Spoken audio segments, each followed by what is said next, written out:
I'm Alex Novarese, Editor-in-Chief of Legal Business and the in-house lawyer magazine, and I'm here today to chair a debate on one of the key issues keeping General Counsel awake at night, data security. Okay, well, we're getting, I think, towards the end of the debate. It's crass, but it's the summer of Brexit, so I'm gonna have to ask Stewart the big question: how much impact is Brexit going to have on the data security environment and the considerations General Counsel? Yeah, there's a good question. So if you look at this not as a legal question, but an operational question. So if we were to get to the outer edges of disruption that Brexit might cause, so that might include business movement, readjustment, reorg, relocation, people movement, readjustment, relocation, etc. Those things always carry with them a security risk, an operational security risk. So you could see that if people had to leave the UK because they lost a right of residency, within that there is a security question that would need to be analysed in an operational sense. So there's an impact there. In a purely legalistic sense, the UK will deliver the EU General Data Protection Regulation. We will still be in the EU when it comes into effect, so it'll be automatic. If we want to stay in the single market, the General Data Protection Regulation will be a condition. And if we want to trade with the rest of Europe, serve Europe with services and goods, or receive data from Europe, we have to work to that standard, the European legal standard, in the same way as America does.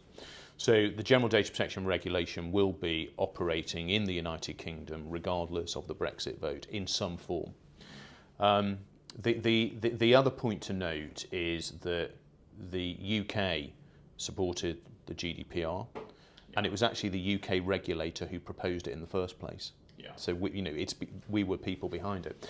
If you look at the Cybersecurity Directive, the UK National Cybersecurity Plan and where the UK stands on cyber has all been replicated in the Cybersecurity Directive. So information sharing platforms, partnerships, certification, computer emergency response teams, all that stuff mirrors the UK model for cybersecurity. So we've influenced the design of it. The UK has supported those issues because of the connected world, and a big question for the UK has always been: are third countries going to create a vulnerability inside the UK cyber environment because of not because of a lack of maturity?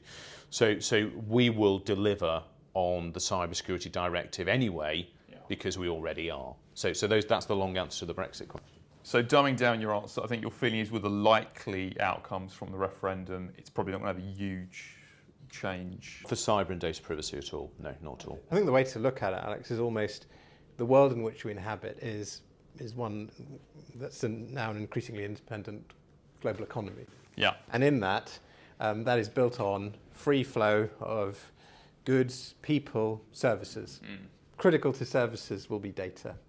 And the expectations of customers with regard to their data, consumers, the expectations of regulators are not going to change whether we are or are not full members, associate members, or have some kind of relationship with the European Union institutions. That won't change. So the thrust of these regulations fundamentally are likely to survive in their current form, largely because that is the expectation of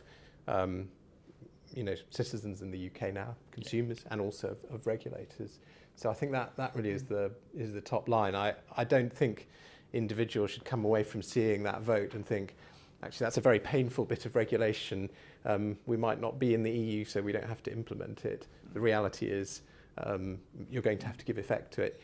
As Stewart said quite rightly, we want to continue participating in this global economy. Part of that is therefore being able to ensure that services can occur freely. So basically, that issue's probably not that high on the list. And if you're in the business of providing services freely across borders, data is now inherent in the provision of those services. So I think that leaves us in the position where we have to carry on as we are. Thank you. Well, I agree entirely. Just to come on from a technical perspective, I think The Brexit doesn't change the implications for all organisations to take GDPR very seriously and get up to speed very quickly on that as well. But I think there's a need to do much more, and perhaps the opportunity for the UK post-Brexit now is an optimistic one in terms of technology and data, because actually the UK has excellent credentials in those areas. Second only to San Francisco, we have an enormous community of bright young developers, a great big VC and startup community. We have great technology companies who are helping out businesses understand the risks and threats that come from all these things. And we can move potentially quicker in certain areas, not being subject to the decisions of 27 other member states. And I think what that creates for the UK is an opportunity to use its intelligence and cyber credentials to help lead the rest of the EU and perhaps build on the next step after cyber intelligence directives and after GDPR. Because things will happen. Internet of Things is coming around the corner. Autonomous self-driving cars and the insurance problems, contractual and all these risks associated, they're only a couple of 3-4 years away, certainly in the City of London. We'll see driverless cars on the streets by 2020. But where are the flying cars? Where are the flying cars? The flying cars is what we want. Well, we need to go back to the future for that, don't we?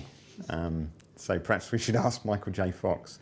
But I mean, the point I'm making is an optimistic one, that we've got the credentials in the UK to help lead other nations. And the EU did take a number of years to decide what a cookie was in a web browser.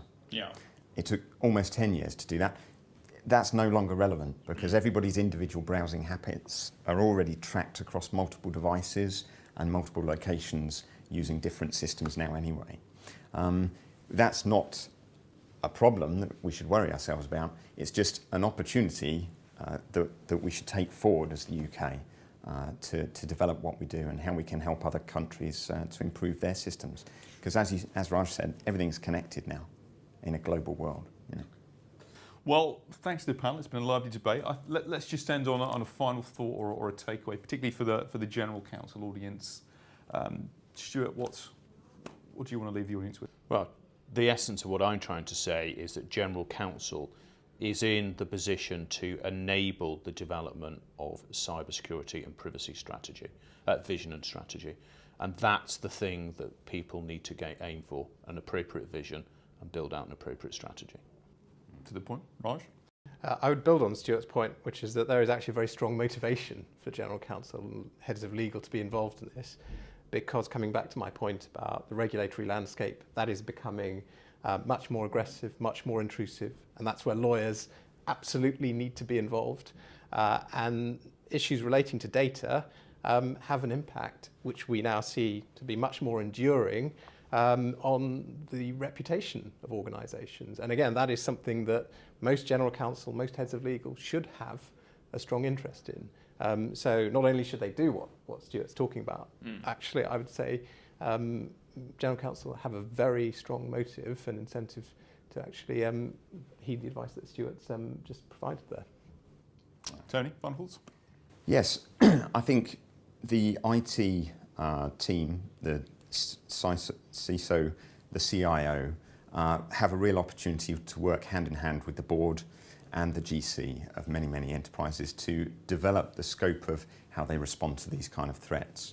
And also to do it in a way which establishes their foot in the new world, perhaps, the new way of thinking for the enterprise to avoid these kind of threats as much as possible, by possibly even looking at how their plans should be stored. So if they've got response plans, confidential documents, contact details, action lists, let's store them in a secure system that's encrypted at rest. It's a vault which is accessible external to the organisation, etc., etc. And perhaps that's how organisations might want to start thinking about dealing with other data in their organisation. That's a very big process for them to do. But let's start with the data threat protection strategy and store that in a very secure way. Thank you, Tony. General, thank you for your time. I think it's been a practical and reasonably pacey debate, so I hope the viewers have enjoyed it. I'm Alex Novarese from Legal Business. Thanks for your time. Hopefully we'll see you again soon.